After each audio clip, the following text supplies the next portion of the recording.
भगवान श्री कृष्ण के बीच में हुआ दैवी संवाद है। ये संवाद आज से 5000 वर्ष पूर्व कुरुक्षेत्र नामक स्थान पर हुआ। भगवत गीता में जीवन के सभी महत्वपूर्ण प्रश्नों का उत्तर है, जैसे हम कौन हैं, भगवान कौन है, हमें कष्ट क्यों होते हैं, क्या पुनर्जन्म होता है, क्या अन्य ग्रहों पर जीवन है, हम कैसे इस जन्म और अगले जन्म में सुखी रह सकते हैं, हम कैसे भगवत धाम को जा सकते हैं। कोई पूछ सकता है कि कुरुक्षेत्र में हुए महान युद्ध जिसके दौरान भगवत गीता कही गई, उसका कारण क्या था। 5000 वर्ष पहले विचित्रवीर्य नामक एक महान राजा का देहांत हो गया। क्योंकि उसका बड़ा पुत्र धृतराष्ट्र जन्म से अंधा होने के कारण राज्यभार संभालने में असमर्थ था, अतः उसके छोटे भाई पांडु ने राज्य सिंहासन संभाला। पांडु की मृत्यु के बाद उसके 5 पुत्र, जो पांडवों के नाम से विख्यात थे, जो नियमानुसार राज्य के उत्तराधिकारी बने, लेकिन पांडव अभी बालक ही थे, अतः धृतराष्ट्र ने स्वयं राज्यभार संभाला। धृतराष्ट्र के 100 पुत्र थे, जो कौरवों के नाम से जाने जाते थे। जब पांडव बड़े होकर राज्य संभालने लायक हुए, तो वे संपूर्ण राज्य नहीं लेना चाहते थे, हालांकि वो उनका नियम संगत अधिकार था। वे राज्य को अपने चचेरे भाइयों के साथ बांटना चाहते थे, और इस प्रकार राज्य को पांडवों और कौरवों के बीच बांट दिया गया। लेकिन कौरवों में ज्येष्ठ दुर्योधन अपने भाग से संतुष्ट न था। वो संपूर्ण राज्य को स्वयं ही भोगना चाहता था। उसने पांडवों को मारने के लिए कई षड्यंत्र रचे, लेकिन वो असफल रहा। फिर उसने नियम के विरुद्ध संपूर्ण राज्य को हड़प लिया और पांडवों को राज्य से निष्कासित कर दिया। पांडवों ने फिर 5 गांव की मांग की। दुर्योधन ने उत्तर दिया, 5 गांव तो दूर, वो सुई की नोक के बराबर भी जमीन नहीं दे सकता। भगवान श्री कृष्ण ने जमीन के इस झगड़े को शांतिपूर्ण एवं अहिंसात्मक तरीके से सुलझाने का प्रस्ताव रखा, लेकिन दुर्योधन ने यह प्रस्ताव को अस्वीकार करते हुए पांडवों के प्रति युद्ध की घोषणा कर दी, और इस प्रकार महाभारत का महान युद्ध अवश्य भावी हो गया।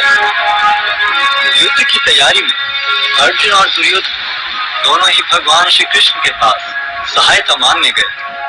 भगवान श्री कृष्ण उनकी मदद मांगने को आए किसी भी व्यक्ति को नहीं ठुकराते थे, चाहे वे सज्जन हो या दुर्जन। भगवान श्री कृष्ण ने अपनी संपूर्ण सेना को एक और तथा स्वयं को मार्गदर्शक के रूप में दूसरी ओर देने का प्रस्ताव रखा। दुर्योधन ने भगवान श्री कृष्ण की सेना को चुना, जबकि अर्जुन भगवान को मार्गदर्शक के रूप में प्राप्त करने को उत्सुक था। इस प्रकार भगवान श्री कृष्ण अर्जुन के मार्गदर्शक तथा सारथी बने।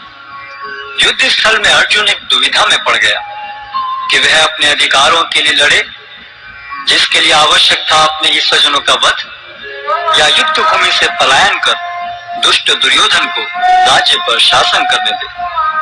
अर्जुन अपने को इस दुविधा से बाहर निकालने में असमर्थ पाकर भगवान श्री कृष्ण की शरण लेता है। शरणागत आए अपने मित्र एवं भक्त अर्जुन को भगवान श्री कृष्ण भगवत गीता के दिव्य उपदेश द्वारा इस दुविधा से उबारते हैं, और श्रीमद् भगवत गीता के माध्यम से अर्जुन के ही समान अपनी शरण में आए सभी भक्तों का गीता महात्म्य के अनुसार भगवत गीता दिव्य साहित्य है, जिसको ध्यान पूर्वक पढ़ना चाहिए।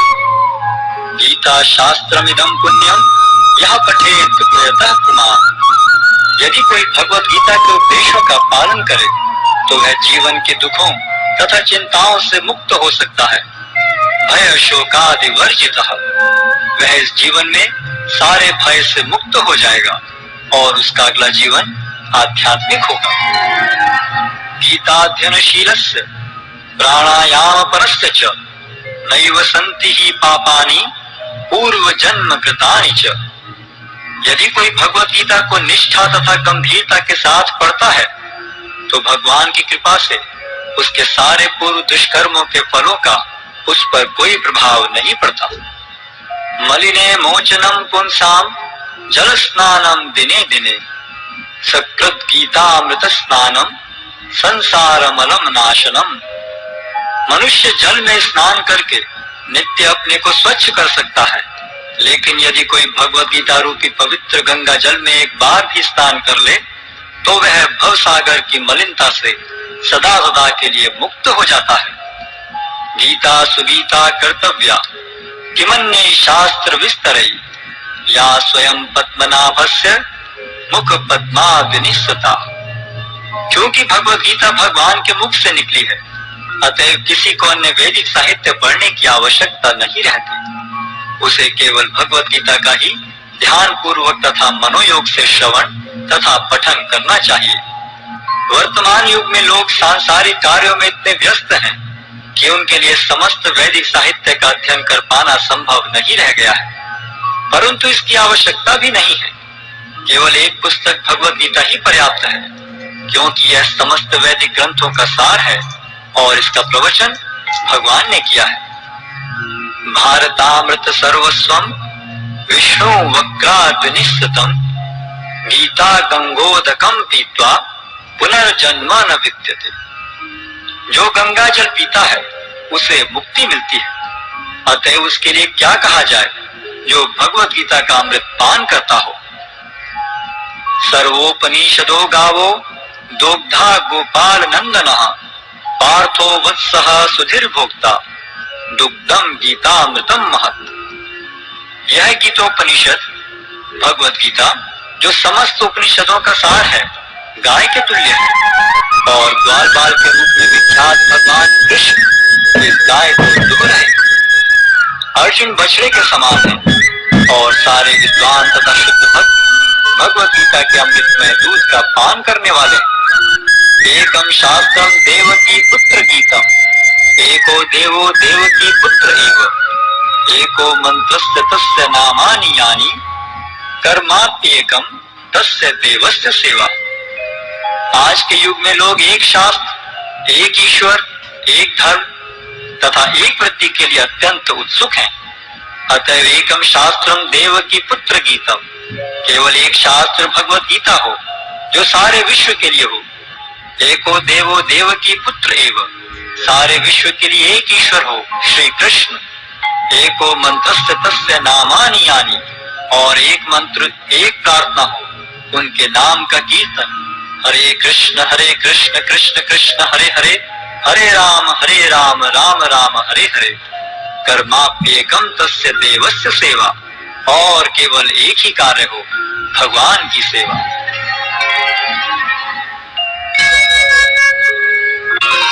अध्याय 1, कुरुक्षेत्र के युद्ध स्थल में सैन्य निरीक्षण। धृतराष्ट्र ने कहा, हे संजय, धर्म भूमि कुरुक्षेत्र में युद्ध की इच्छा से एकत्र हुए मेरे तथा पांडु के पुत्रों ने क्या किया? संजय ने कहा, हे राजन, पांडु पुत्रों द्वारा सेना की व्यूह रचना देखकर राजा दुर्योधन अपने गुरु के पास गया और उसने ये शब्द कहे, हे आचार्य, पांडु पुत्रों की विशाल सेना को देखें, जिसे आपके बुद्धिमान शिष्य द्रुपद के पुत्र ने इतने कौशल से व्यवस्थित किया है। इस सेना में भीम तथा अर्जुन के समान युद्ध करने वाले अनेक वीर धनुर्धर हैं, यथा महारथी युयुधान, विराट तथा द्रुपद। इनके साथ ही धृष्टकेतु, चेकितान, काशीराज, पुरुजित, कुंतीभोज तथा शैब्य जैसे महान शक्तिशाली योद्धा भी हैं। पराक्रमी युधामन्यु, अत्यंत शक्तिशाली उत्तमौजा, सुभद्रा का पुत्र तथा द्रौपदी के पुत्र, ये सभी महारथी हैं। किंतु हे ब्राह्मण श्रेष्ठ, आपकी सूचना के लिए मैं अपनी सेना के उन नायकों के विषय में बताना चाहूंगा जो मेरी सेना को संचालित करने में विशेष रूप से निपुण हैं। मेरी सेना में स्वयं आप, भीष्म, कर्ण, कृपाचार्य, अश्वत्थामा, विकर्ण तथा सोमदत्त का पुत्र भूरिश्रवा आदि हैं, जो युद्ध में सदैव विजयी रहे हैं। ऐसे अनेक वीर भी हैं जो मेरे लिए अपना जीवन त्याग करने के लिए उद्यत हैं। वे विविध प्रकार के हथियारों से सुसज्जित हैं और युद्ध विद्या में निपुण हैं। हमारी शक्ति अपरिमेय है और हम सब पितामह द्वारा भली भांति संरक्षित हैं, जबकि पांडवों की शक्ति भीम द्वारा भली भांति संरक्षित होकर भी सीमित है। अतः इस सैन्य व्यूह में अपने अपने मोर्चों पर खड़े रहकर आप सभी भीष्म पितामह को पूरी सहायता दें। तब कुरुवंश के वयोवृद्ध परम प्रतापी एवं वृद्ध पितामह ने सिंह गर्जन किसी ध्वनि करने वाले अपने शंख को उच्च स्वर में बजाया, जिससे दुर्योधन को हर्ष हुआ। तत्पश्चात शंख, नगाड़े, बिगुल, तुरही तथा सिंह सहसा एक साथ बज उठे। वह समवेत स्वर अत्यंत कोलाहलपूर्ण था। दूसरी ओर से श्वेत घोड़ों द्वारा खींचे जाने वाले विशाल रथ पर आसीन कृष्ण तथा अर्जुन ने अपने अपने दिव्य शंख बजाए। भगवान कृष्ण ने अपना पांचजन्य शंख बजाया, अर्जुन ने देवदत्त शंख तथा अति भौजी एवं अति मानवीय कार्य करने वाले भीम ने पौड़ नामक भयंकर शंख बजाया। हे राजन, कुंती पुत्र राजा युधिष्ठिर ने अपना अनंत विजय नामक शंख बजाया तथा नकुल और सहदेव ने सुघोष एवं मणि पुष्पक शंख बजाए। महान धनुर्धर काशीराज, परम योद्धा शिखंडी, धृष्टद्युम्न, विराट, अजय सात्यकी, द्रुपद, द्रौपदी के पुत्र तथा सुभद्रा के महाबाहु पुत्र आदि सबों ने अपने अपने शंख बजाए। इन विभिन्न शंखों की ध्वनि कोलाहलपूर्ण बन गई, जो आकाश तथा पृथ्वी को शब्दायमान करती हुई धृतराष्ट्र के पुत्रों के हृदय को विदीर्ण करने लगी। उस समय हनुमान से अंकित ध्वजा लगे रथ पर आसीन पांडु पुत्र अर्जुन अपना धनुष उठाकर तीर चलाने के लिए उद्यत हुआ। ये राजन, धृतराष्ट्र के पुत्रों को व्यूह में खड़ा देखकर अर्जुन ने श्री कृष्ण से ये वचन कहे। अर्जुन ने कहा, हे अच्युत, कृपा करके मेरा रथ दोनों सेनाओं के बीच ले चले, जिससे मैं यहाँ उपस्थित युद्ध की अभिलाषा रखने वालों को और शस्त्रों की इस महान परीक्षा में जिनसे मुझे संघर्ष करना है उन्हें देख सकूं। मुझे उन लोगों को देखने दीजिए जो यहाँ पर धृतराष्ट्र के दुर्बुद्धि पुत्र दुर्योधन को प्रसन्न करने की इच्छा से लड़ने के लिए आए हुए हैं। संजय ने कहा, हे भरतवंशी, अर्जुन द्वारा इस प्रकार संबोधित किए जाने पर भगवान कृष्ण ने दोनों दलों के बीच में उस उत्तम रथ को लाकर खड़ा कर दिया। भीष्म, द्रोण तथा विश्व भर के अन्य समस्त राजाओं के सामने भगवान ने कहा कि हे पार्थ, यहाँ पर एकत्र सारे कुरुओं को देखो। अर्जुन ने वहां पर दोनों पक्षों की सेनाओं के मध्य में अपने चाचा ताऊओं, पितामहों, गुरुओं, मामाओं, भाइयों, पुत्रों, पौत्रों, मित्रों, ससुरों और शुभ चिंतकों को भी देखा। जब कुंती पुत्र अर्जुन ने मित्रों तथा संबंधियों की इन विभिन्न श्रेणियों को देखा तो वह करुणा से अभिभूत हो गया और इस प्रकार बोला। अर्जुन ने कहा, हे कृष्ण, इस प्रकार युद्ध की इच्छा रखने वाले अपने मित्रों तथा संबंधियों को अपने समक्ष उपस्थित देखकर मेरे शरीर के अंग कांप रहे हैं और मेरा मुख सूखा जा रहा है। मेरा सारा शरीर कांप रहा है, मेरे रोंगटे खड़े हो रहे, मेरा गांडी धनुष मेरे हाथ से सरक रहा है और मेरी त्वचा जल रही है। मैं यहाँ और अधिक खड़ा रहने में असमर्थ हूँ। मैं अपने को भूल रहा हूँ और मेरा सिर चकरा रहा है। हे कृष्ण, मुझे तो केवल अमंगल के कारण दिख रहे हैं। हे कृष्ण, इस युद्ध में अपने ही स्वजनों का वध करने से न तो मुझे कोई अच्छाई दिखती है और न मैं उससे किसी प्रकार की विजय, राज्य या सुख की इच्छा रखता हूँ। हे गोविंद, हमें राज्य, सुख अथवा इस जीवन से क्या लाभ, क्योंकि जिन सारे लोगों के लिए हम उन्हें चाहते हैं वे ही इस युद्ध भूमि में खड़े हैं। हे मधुसूदन, जब गुरुजन, पितृगण, पुत्रगण, पितामह, मामा, ससुर, पौत्रगण, साले तथा अन्य सारे संबंधी अपना अपना धन एवं प्राण देने के लिए तत्पर हैं और मेरे समक्ष खड़े हैं, तो फिर मैं इन सबको क्यों मारना चाहूंगा, भले ही वे मुझे क्यों न मार डालें। हे जीवों के पालक, मैं इन सबों से लड़ने को तैयार नहीं, भले ही बदले में मुझे तीनों लोग क्यों ना मिलते हों। इस पृथ्वी की तो बात ही छोड़ दें। भला धृतराष्ट्र के पुत्रों को मारकर हमें कौन सी प्रसन्नता मिलेगी। यदि हम ऐसे आतताइयों का वध करते हैं तो हम पर पाप चढ़ेगा। अतः यह उचित नहीं होगा कि हम धृतराष्ट्र के पुत्रों तथा उनके मित्रों का वध करें। हे लक्ष्मीपति कृष्ण, इससे हमें क्या लाभ होगा और अपने ही कुटुंबियों को मारकर हम किस प्रकार सुखी हो सकते हैं। हे जनार्दन, यद्यपि लोक से विभूत चित्त वाले ये लोग अपने परिवार को मारने या अपने मित्रों से द्रोह करने में कोई दोष नहीं देखते, किंतु हम लोग जो परिवार के विनष्ट करने में अपराध देख सकते हैं, ऐसे पाप कर्मों में क्यों प्रवृत्त हों। कुल का नाश होने पर सनातन कुल परंपरा नष्ट हो जाती है और इस तरह शेष कुल भी अधर्म में प्रवृत्त हो जाता है। हे कृष्ण, जब कुल में अधर्म प्रमुख हो जाता है तो कुल की स्त्रियां दूषित हो जाती हैं और स्त्रीत्व के पतन से हे वृष्णिवंशी अवांछित संतानें उत्पन्न होती हैं। अवांछित संतानों की वृद्धि से निश्चय ही परिवार के लिए तथा पारिवारिक परंपरा को विनष्ट करने वालों के लिए नारकीय जीवन उत्पन्न होता है। ऐसे पतित कुलों के पुरखे गिर जाते हैं क्योंकि उन्हें जल तथा पिंड दान देने की क्रियाएं समाप्त हो जाती हैं। जो लोग कुल परंपरा को विनष्ट करते हैं और इस तरह अवांछित संतानों को जन्म देते हैं, उनके दुष्कर्मों से समस्त प्रकार की सामुदायिक योजनाएं तथा पारिवारिक कल्याण कार्य विनष्ट हो जाते हैं। हे प्रजापालक कृष्ण, मैंने गुरु परंपरा से सुना है कि जो लोग कुल धर्म का विनाश करते हैं वे सदैव नरक में वास करते हैं।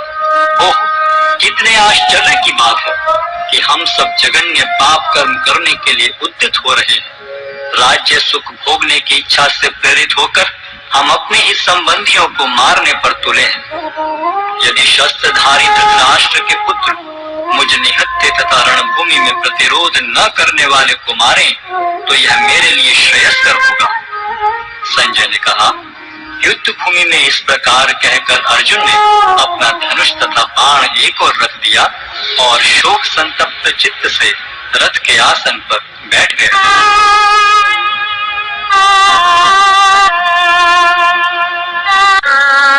अध्याय 2, गीता का सार। संजय ने कहा, करुणा से व्याप्त शोक युक्त अश्रुपूरित नेत्रों वाले अर्जुन को देखकर मधुसूदन कृष्ण ने ये शब्द कहे। श्री भगवान ने कहा, हे अर्जुन, तुम्हारे मन में यह कलमश आया कैसे? यह उस मनुष्य के लिए तनुक्ति अनुकूल नहीं है जो जीवन के मूल्य को जानता हो। इससे उच्च लोक की नहीं अपितु अपयश की प्राप्ति होती है। हे प्रतापुत्र, इस हीन नपुंसकता को प्राप्त मत हो, यह तुम्हें शोभा नहीं देती। हे शत्रुओं के दमन करता, हृदय की शुद्ध दुर्बलता को त्याग कर युद्ध के लिए खड़े हो। अर्जुन ने कहा, हे शत्रुहंता, हे मधुसूदन, मैं युद्ध भूमि में किस तरह भीष्म तथा द्रोण जैसे पूजनीय व्यक्तियों पर उलटकर बाण चलाऊंगा। ऐसे महापुरुषों को जो मेरे गुरु हैं, उन्हें मारकर जीने की अपेक्षा इस संसार में भीख मांगकर खाना अच्छा है। भले ही वे सांसारिक लाभ के इच्छुक हों, किंतु हैं तो गुरुजन ही। यदि उनका वध होता है तो हमारे द्वारा भोग्य प्रत्येक वस्तु उनके रक्त से सनी होगी। हम यह भी नहीं जानते कि हमारे लिए क्या श्रेष्ठ है, उनको जीतना या उनके द्वारा जीते जाना। यदि हम धृतराष्ट्र के पुत्रों का वध कर देते हैं तो हमें जीवित रहने की आवश्यकता नहीं है, फिर भी वे युद्ध भूमि में हमारे समक्ष खड़े हैं। अब मैं अपनी कृपण दुर्बलता के कारण अपना कर्तव्य भूल गया हूँ और सारा धैर्य खो चुका हूँ। ऐसी अवस्था में मैं आपसे पूछ रहा हूँ कि जो मेरे लिए श्रेयस्कर हो उससे निश्चित रूप से बताएं। अब मैं आपका शिष्य हूँ और आपका शरणागत हूँ, कृपया मुझे उपदेश दें।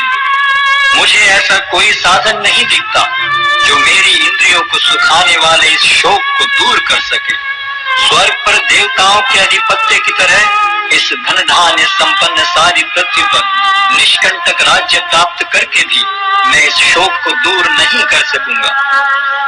संजय ने कहा, इस प्रकार कहने के बाद शत्रुओं का दमन करने वाला अर्जुन कृष्ण से बोला, हे गोविंद, मैं युद्ध नहीं करूंगा, और चुप हो गया। हे भरतवंशी धृतराष्ट्र, उस समय दोनों सेनाओं के मध्य शोकमग्न अर्जुन से कृष्ण ने मानो हंसते हुए ये शब्द कहे। श्री भगवान ने कहा, तुम पांडित्यपूर्ण वचन करते हुए उनके लिए शोक कर रहे हो जो शोक करने योग्य नहीं है। जो विद्वान होते हैं वे न तो जीवित के लिए न ही मृत के लिए शोक करते हैं। ऐसा कभी नहीं हुआ कि मैं न रहा हूं या तुम न रहे हो अथवा ये समस्त राजा न रहे हो, और न ऐसा है कि भविष्य में हम लोग नहीं रहेंगे। जिस प्रकार शरीरधारी आत्मा इस शरीर में बाल्यावस्था से तरुणावस्था में और फिर वृद्धावस्था में निरंतर अग्रसर होता रहता है, उसी प्रकार मृत्यु होने पर आत्मा दूसरे शरीर में चला जाता है। धीर व्यक्ति ऐसे परिवर्तन से मोह को प्राप्त नहीं होता। हे कुंती पुत्र, सुख तथा दुख का क्षणिक उदय तथा कालक्रम में उनका अंतर्धान होना सर्दी तथा गर्मी की ऋतुओं के आने जाने के समान है। हे भरतवंशी, वे इंद्रिय बोध से उत्पन्न होते हैं और मनुष्य को चाहिए कि अविचल भाव से उनको सहन करना सीखे। हे पुरुष श्रेष्ठ अर्जुन, जो पुरुष सुख तथा दुख में विचलित नहीं होता और इन दोनों में संभाव रखता है, वह निश्चित रूप से मुक्ति के योग्य है। तत्वदर्शियों ने यह निष्कर्ष निकाला है कि असत का तो कोई चिरस्थायित्व नहीं है, किंतु सत अपरिवर्तनीय रहता है। उन्होंने इन दोनों की प्रकृति के अध्ययन द्वारा यह निष्कर्ष निकाला है। जो सारे शरीर में व्याप्त है उसे ही तुम अविनाशी समझो। उस अव्यय आत्मा को नष्ट करने में कोई भी समर्थ नहीं है। अविनाशी, अप्रमेय तथा शाश्वत जीव के भौतिक शरीर का अंत अवश्यम भावी है। अतः हे भरतवंशी, युद्ध करो। जो इस जीवात्मा को मारने वाला समझता है तथा जो इसे मरा हुआ समझता है, वे दोनों ही अज्ञानी हैं, क्योंकि आत्मा न तो मरता है और न मारा जाता है। आत्मा के लिए किसी भी काल में न तो जन्म है न मृत्यु। वह न तो कभी जन्मा है, न जन्म लेता है और न जन्म लेगा। वह अजन्मा, नित्य, शाश्वत तथा पुरातन है। शरीर के मारे जाने पर वह मारा नहीं जाता। हे पार्थ, जो व्यक्ति यह जानता है कि आत्मा अविनाशी, अजन्मा, शाश्वत तथा अव्यय है, वह भला किसी को कैसे मार सकता है या मरवा सकता है। जिस प्रकार मनुष्य पुराने वस्त्रों का त्याग कर नए वस्त्र धारण करता है, उसी प्रकार आत्मा पुराने तथा व्यर्थ के शरीरों को त्याग कर नवीन भौतिक शरीर धारण करता है। यह आत्मा न तो कभी किसी शस्त्र द्वारा खंड खंड किया जा सकता है, न अग्नि द्वारा जलाया जा सकता है, न जल द्वारा भिगोया या वायु द्वारा सुखाया जा सकता है। यह आत्मा अखंडित तथा अघुलनशील है। इसे न तो जलाया जा सकता है न ही सुखाया जा सकता है। यह शाश्वत, सर्वव्यापी, अविकारी, स्थिर तथा सदैव एक सा रहने वाला है। यह आत्मा अव्यक्त, अकल्पनीय तथा अपरिवर्तनीय कहा जाता है। यह जानकर तुम्हें शरीर के लिए शोक नहीं करना चाहिए, किंतु यदि तुम यह सोचते हो कि आत्मा अथवा जीवन का लक्षण सदा जन्म लेता है तथा सदा मरता है, तो भी हे महाबाहु, तुम्हारे शोक करने का कोई कारण नहीं है। जिसने जन्म लिया है उसकी मृत्यु निश्चित है और मृत्यु के पश्चात पुनर्जन्म भी निश्चित है। अतः अपने अपरिहार्य कर्तव्य पालन में तुम्हें शोक नहीं करना चाहिए। सारे जीव प्रारंभ में अव्यक्त रहते हैं, मध्य अवस्था में व्यक्त होते हैं और विनष्ट होने पर पुनः अव्यक्त हो जाते हैं। अतः शोक करने की क्या आवश्यकता है। कोई आत्मा को आश्चर्य से देखता है, कोई इसे आश्चर्य की तरह बताता है तथा कोई इसे आश्चर्य की तरह सुनता है, किंतु कोई कोई इसके विषय में सुनकर भी कुछ नहीं समझ पाते। हे भरतवंशी, शरीर में रहने वाले का कभी भी वध नहीं किया जा सकता। अतः तुम्हें किसी भी जीव के लिए शोक करने की आवश्यकता नहीं है। क्षत्रिय होने के नाते अपने विशिष्ट धर्म का विचार करते हुए तुम्हें जानना चाहिए कि धर्म के लिए युद्ध करने से बढ़कर तुम्हारे लिए अन्य कोई कार्य नहीं है। अतः तुम्हें संकोच करने की कोई आवश्यकता नहीं है। ये बात वे क्षत्रिय सुखी हैं जिन्हें ऐसे युद्ध के अवसर अपने आप प्राप्त होते हैं, जिससे उनके लिए स्वर्ग लोक के द्वार खुल जाते हैं। किंतु यदि तुम युद्ध करने के स्वधर्म को संपन्न नहीं करते तो तुम्हें निश्चित रूप से अपने कर्तव्य की उपेक्षा करने का पाप लगेगा और तुम योद्धा के रूप में भी अपना यश खो दोगे। लोग सदैव तुम्हारे अपयश का वर्णन करेंगे और सम्मानित व्यक्ति के लिए अपयश तो मृत्यु से भी बढ़कर है। जिन जिन महान योद्धाओं ने तुम्हारे नाम तथा यश को सम्मान दिया है वे सोचेंगे कि तुमने डर के मारे युद्ध भूमि छोड़ दी है और इस तरह वे तुम्हें तुच्छ मानेंगे। तुम्हारे शत्रु अनेक प्रकार के कटु शब्दों से तुम्हारा वर्णन करेंगे और तुम्हारी सामर्थ्य का उपहास करेंगे। तुम्हारे लिए इससे दुखदाई और क्या हो सकता है? हे कुंती पुत्र, तुम यदि युद्ध में मारे जाओगे तो स्वर्ग प्राप्त करोगे, या यदि तुम जीत जाओगे तो पृथ्वी के साम्राज्य का भोग करोगे। अतः दृढ़ संकल्प करके खड़े हो और युद्ध करो। तुम सुख या दुख, हानि या लाभ, विजय या पराजय का विचार किए बिना युद्ध के लिए युद्ध करो। ऐसा करने पर तुम्हें कोई पाप नहीं लगेगा। यहाँ मैंने वैश्लेषिक अध्ययन द्वारा इस ज्ञान का वर्णन किया है। अब निष्काम भाव से कर्म करना बता रहा हूँ, उसे सुनो। हे प्रतापपुत्र, तुम यदि ऐसे ज्ञान से कर्म करोगे तो तुम कर्मों के बंधन से अपने को मुक्त कर सकते हो।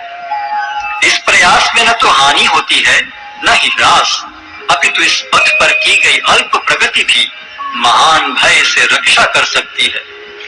जो इस मार्ग पर चलते हैं वे प्रयोजन में दृढ़ रहते हैं और उनका लक्ष्य भी एक होता है।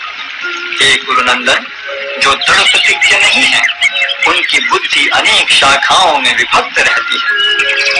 अल्पज्ञानी मनुष्य वेदों के उन अलंकारिक शब्दों के प्रति अत्यधिक आसक्त रहते हैं जो स्वर्ग की प्राप्ति, अच्छे जन्म, शक्ति इत्यादि के लिए विविध सकाम कर्म करने की संस्तुति करते हैं। इंद्रिय तृप्ति तथा ऐश्वर्य में जीवन की अभिलाषा के कारण वे कहते हैं कि इससे बढ़कर और कुछ नहीं। जो लोग इंद्रिय भोग तथा भौतिक ऐश्वर्य के प्रति अत्यधिक आसक्त होने से ऐसी वस्तुओं से मोहग्रस्त हो जाते हैं, उनके मनों में भगवान के प्रति भक्ति का दृढ़ निश्चय नहीं होता। वेदों में मुख्यतः प्रकृति के तीनों गुणों का वर्णन हुआ है।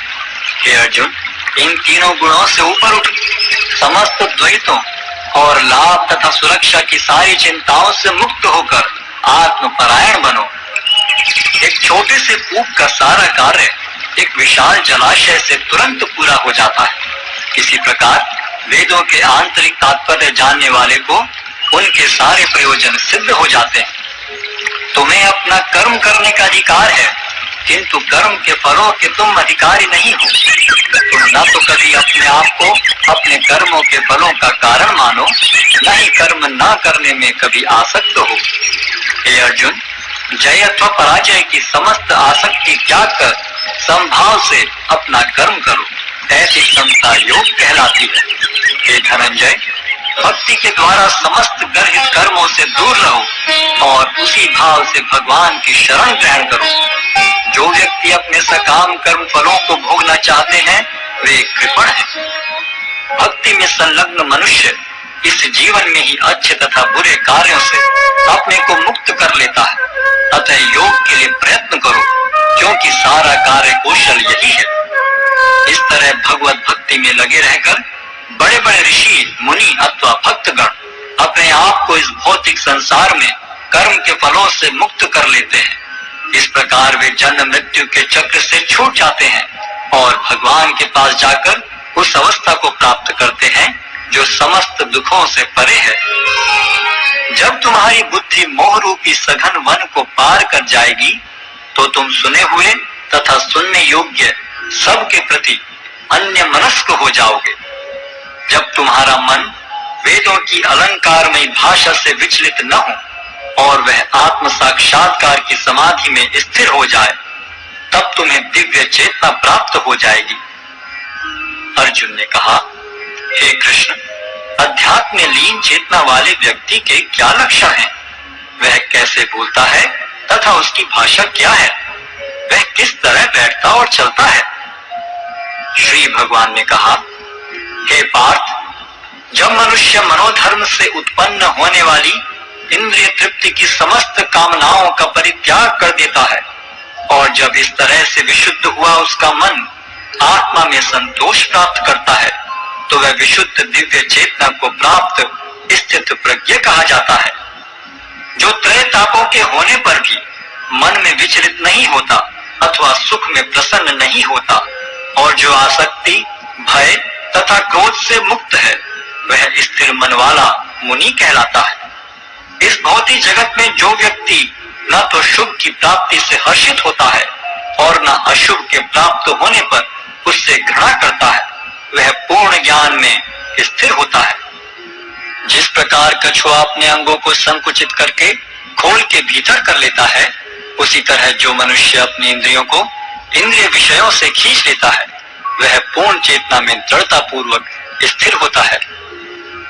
देहधारी जीव इंद्रिय भोग से भले ही निवृत्त हो जाए, पर उसमें इंद्रिय भोगों की इच्छा बनी रहती है, लेकिन उत्तम रस के अनुभव होने से ऐसे कार्यों को बंद करने पर वह भक्ति में स्थिर हो जाता है।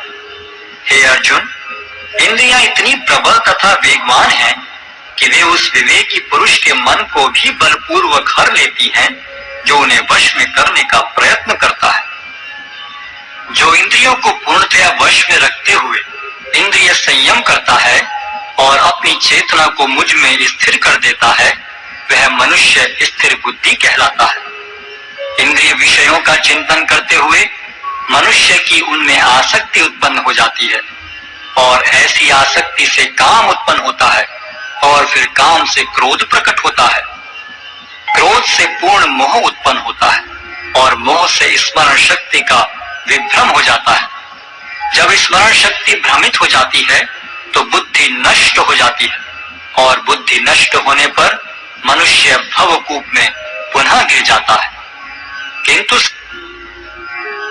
राग तथा द्वेष से मुक्त एवं अपनी इंद्रियों को संयम द्वारा वश में करने में समर्थ व्यक्ति भगवान की पूर्ण कृपा प्राप्त कर सकता है। इस प्रकार से कृष्ण भावनामृत में तुष्ट व्यक्ति के लिए संसार के तीनों ताप नष्ट हो जाते हैं और ऐसी तुष्ट चेतना होने पर उसकी बुद्धि शीघ्र ही स्थिर हो जाती है। जो कृष्ण भावनामृत में परमेश्वर से संबंधित नहीं है, उनकी न तो बुद्धि दिव्य होती है और न ही मन स्थिर होता है, जिसके बिना शांति की कोई संभावना नहीं है। शांति के बिना सुख हो भी कैसे सकता है। जिस प्रकार पानी में तैरती नाव को प्रचंड वायु दूर बहा ले जाती है, उसी प्रकार विचरणशील इंद्रियों में से कोई एक जिस पर मन निरंतर लगा रहता है, मनुष्य की बुद्धि को हर लेती है। अतः हे महाबाहु, जिस पुरुष की इंद्रियां अपने अपने विषयों से सब प्रकार से विरत होकर उसके वश में है, उसी की बुद्धि निस्संदेह स्थिर है।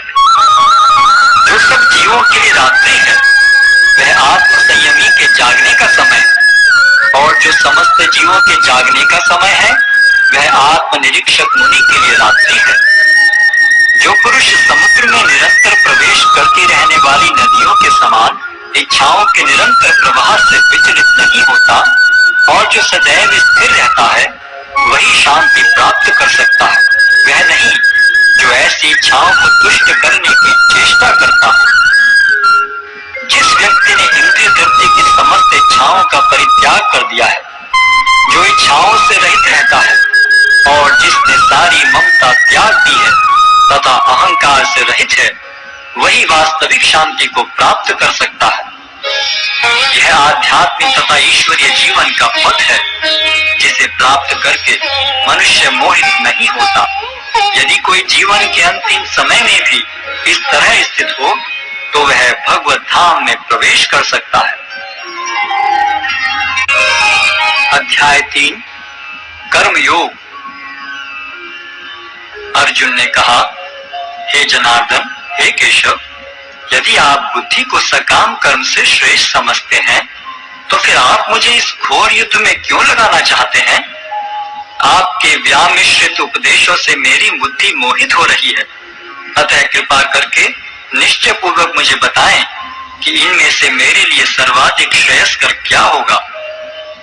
श्री भगवान ने कहा, हे निष्पाप अर्जुन, मैं पहले ही बता चुका हूं कि आत्म साक्षात्कार का प्रयत्न करने वाले दो प्रकार के पुरुष होते हैं।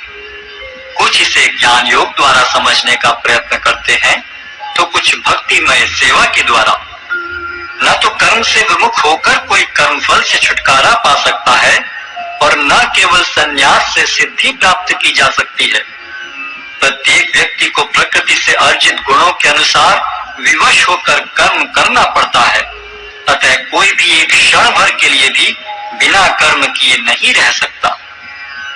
जो कर्म इंद्रियों को वश में तो करता है, किंतु जिसका मन इंद्रिय विषयों का चिंतन करता रहता है, वह निश्चित रूप से स्वयं को धोखा देता है और मिथ्याचारी कहलाता है।